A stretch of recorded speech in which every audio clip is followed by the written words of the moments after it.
অনেকে নিজের অবস্থান নিয়ে সুখী না, এরকম আছে না নাই? আল্লাহ আমার এটা দিল না রে, ওইটা দিল না রে, পাইলাম না রে, কিচ্ছু হয় না, কি করব জীবনে, হতাশ। আসলে আছে কিন্তু অনেক, কিন্তু শুকরিয়া নাই, টাকা ঠিক কিনা? নিজের অবস্থান নিয়ে সুখী না, কিন্তু অনেক লোক আছে তারা আপনার অবস্থানে পৌঁছতে চায়। তাদের দিকে তাকিয়ে দেখেন, আপনি যে অবস্থানে আছেন এই অবস্থানে পৌঁছাটা অনেকের কাছে স্বপ্ন। তারা প্রতিনিয়ত সংগ্রাম আর স্ট্রাগল করে যাচ্ছে আপনার অবস্থানে পৌঁছতে, আর আপনি এটা নিয়ে সন্তুষ্ট না। শেখ সাদির নাম শুনেছেন? বালাগাল উলা কাশাফাত দুজা, এই কবিতাটা রচয়িতা ইরানের বিখ্যাত এক কবি।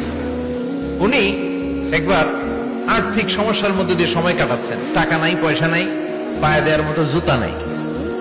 উনি খুব দুঃখ পেলেন, হায় রে, আমি ইরানের এত বড় কবি, আমার পায়ে দেওয়ার মতো জুতা নাই। দুঃখ ভরা মন নিয়ে রাস্তায় হাঁটতে বেরোলেন। হাঁটতে হাঁটতে হঠাৎ দেখলেন একটা লোক শুয়ে শুয়ে কাঁদছে, ওই লোকটার দুইটা পাই নাই। উনি সেজদায় পড়ে গেলেন।